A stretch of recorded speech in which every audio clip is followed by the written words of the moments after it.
जबकि प्रभु श्री राम ने सेवरी से ये कहा कि नवो भक्ति में अगर एक भक्ति भी व्यक्ति के जीवन में अगर आ जाए तो उस व्यक्ति के जीवन का कल्याण हो जाए।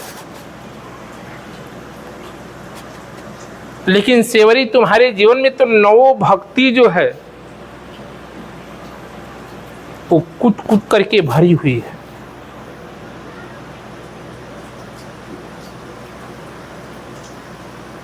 जिस गुरु की बात को लेकर के सेवरी कि गुरु पद पंकज सेवा तीसर भगति अमान,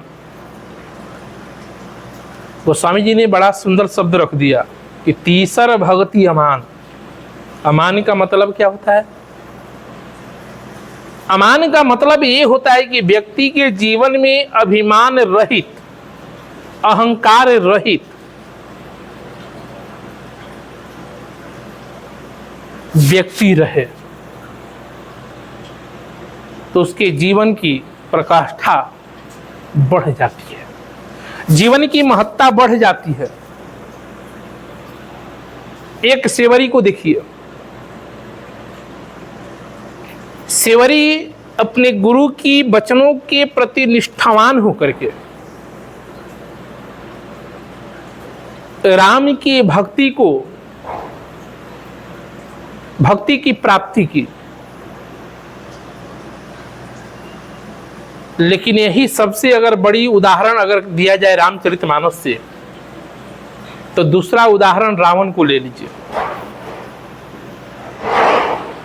रावण ने भी गुरु की भक्ति की। रावण भगवान शंकर का सबसे प्रिय शिष्य,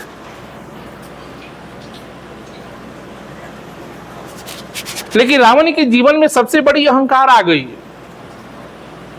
रावण के जीवन में सबसे बड़ी अहंकार आ गई। जिस तरह पहले गुरुकुल में विद्यार्थी जाया करते थे पढ़ने के लिए, गुरुकुल में शिक्षा दीक्षा अध्ययन सब होती थी। पढ़ने के बाद जब गुरुकुल से जब विद्यार्थी निकलता था तो शास्त्रार्थ करने के लिए देश विदेश वो भ्रमण करता था और हर जगह से शास्त्रार्थ में जीतते हुए जीत करके आकर के विजय की पताका को फहराते हुए जब गुरु के पास आता था तो गुरु से यही निवेदित करता था कि प्रभु आपकी आशीर्वाद से, आपकी कृपा से मेरा विजय जो है हर जगह हुई। लेकिन वही शिष्य अगर आकर के गुरु अगर पूछे कि बेटा तेरी विद्वता की तो ध्वजा जो है पूरे विश्व में फहर रही है और तुम्हारे जैसा विद्वान कोई नहीं है, लेकिन वही शिष्य के जीवन में अहंकार आ जाए और अहंकार आने के बाद वो शिष्य ये नहीं कहता है कि गुरुवर आपकी आशीर्वाद से, आपकी कृपा से हमने हर जगह विजय की पताका, विजय की ध्वजा हमने फहराई है।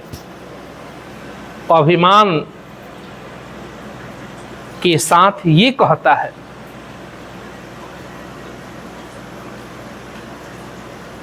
कि गुरुजी हमने सबको हरा दिया, लेकिन अभी आपसे एक शास्त्रार्थ करना हमारा बाकी रह गया। ठीक वही क्रिया रावण के जीवन की भी यही दशा थी। रावण ने पूरे विश्व को जीत लिया, पूरे विश्व को अपने वश में कर लिया, पूरे ब्रह्मांड को अपने वश में कर लिया, लेकिन ब्रह्मांड को वश में करने के बाद जब रावण के मन में ये अभिमान आ गया कि हम तो इतने बड़े ज्ञानी हैं, हम तो इतने बड़े विद्वान हैं, इतने बड़े बलवान हैं, मेरे बल के सामने, मेरी क्षमता के सामने कोई टिक नहीं रहा है।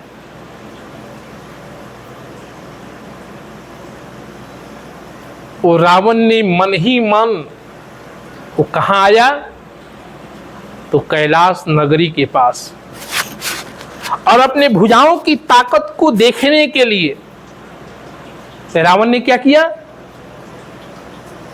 भगवान शंकर के पास आकर के तो रावण ये नहीं कह सकता था कि महाराज मैं अपने बल की क्षमता को मैं आंकना चाहता हूं, आपसे युद्ध करना चाहता हूं कि मेरी ताकत कितनी है, आपसे ज्यादा है कि मेरी आपसे कम है। रावण ने अपनी भुजाओं की ताकत को तौलने के लिए कैलाश को उठाया। अब रावण को लग गया कि जब हमने कैलाश को उठा लिया तो इसका मतलब कि भगवान शंकर से भी हम बहुत बड़े प्रभावशाली हैं, मेरी महत्ता और बढ़ गई।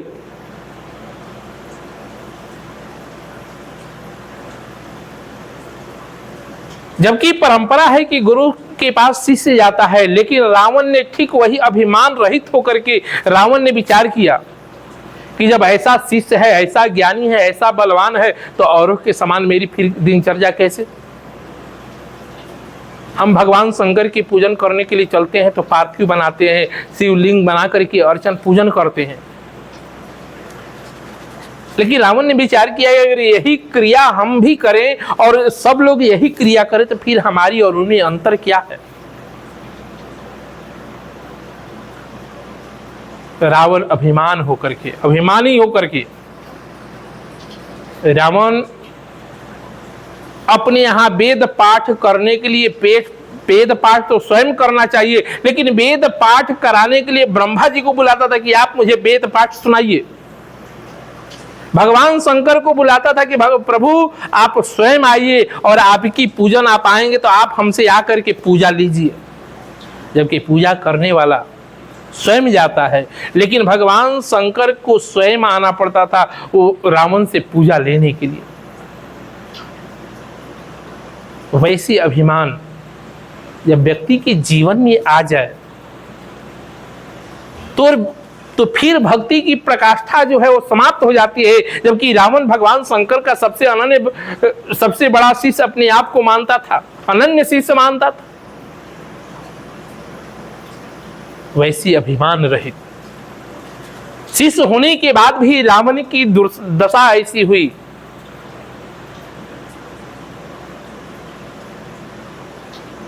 लेकिन वही सेवरी की बात अगर देखी जाए, सेवरी की इस नवधा भक्ति के माध्यम से प्रभु श्री राम ने सेवरी की स्तुति की। मानो कि ऐसे भक्त जो है व्यक्ति के जीवन में कभी बार बार मिलते नहीं है। प्रभु श्री राम के जीवन में सेवरी ऐसी भक्त है कि जो इनके जीवन पर्यंत किसी अवतार में ऐसी भक्त सेवरी जैसी प्रभु श्री राम के जीवन में मिली नहीं। सेवरी की और प्रभु श्री राम की एक छोटी दृष्टांत आती है कि जब 14 वर्षों के बाद जब राम लौट करके जब अयोध्या गए, 14 वर्षों के वनवास काटने के बाद जब राम लौट करके अयोध्या गए, तो अयोध्या में जब सभी लोगों ने 14 वर्षों की वृतांत को, दुख को जब लोगों ने पूछा कि आपने 14 वर्षों तक अयोध्या जंगलों में आपने कैसे व्यतीत किया, सब दिन की दिनचर्या राम ने अपने जीवन की अयोध्या वासियों को सब सुनाई। लेकिन जब सेवरी का जब प्रसंग आया तो प्रभु ने कहा कि जो मैया सेवरी के हाथ का स्वाद मिला, आज तक मैया कौशल्या के हाथों का स्वाद नहीं मिला। जो मैया कौशल्या भोजन कराई और जो मैया सेवरी ने भोजन कराई, जो मैया सेवरी के हाथों का स्वाद मिला, वो आज तक मेरे जीवन में नसीब नहीं हुआ। अवध के लोगों को लगा कि सेवरी ऐसी किस तरह की व्यंजन खिलाई, जिस व्यंजन की स्वाद, जिस भोजन की स्वाद, जिस प्रसाद का स्वाद राम के जीवन में आज तक मिली नहीं। पूरे अवध के लोगों ने अपने घर घर बुला करके राम को खिलाना शुरू किया कि कम से कम राम ये कहे कि नहीं, तेरी जो भोजन है, तेरी जो प्रसाद है, वो मैया सेवरी के हाथों से भी बहुत स्वादिष्ट है, बहुत उत्तम है, कम से कम राम ये कह दे। लेकिन अभी तक राम ने किसी को ये नहीं कहा कि सेवरी का जो भोजन का स्वाद है आज इस भोजन में मिला। प्रभु श्री राम तो अंतर्यामी, सबको कहते कि जो स्वाद सेवरी के भोजन में मिला वो स्वाद जो है आज इसमें नहीं मिला। ये बातें जनकपुर तक पहुंच गई। भोजन के लिए खास करके निमंत्रण प्रभु श्री राम को जनकपुर से भी आई और खिलाने के बाद लोगों ने पूछा कि भोजन का स्वाद कैसा है। प्रभु श्री राम तो अंतर्यामी प्रभु ने कहा कि जो मैया सेवरी के हाथों का जो प्रसाद ग्रहण किया वैसी स्वाद आज तक मेरे जीवन में मिली नहीं। कहने का मतलब, कहने का अभिप्राय कि जो भाव की सबसे बड़ी प्रधानता होती है और भाव जब तक न हो तब तक उसका भाव का रसास्वादन भी नहीं होता है।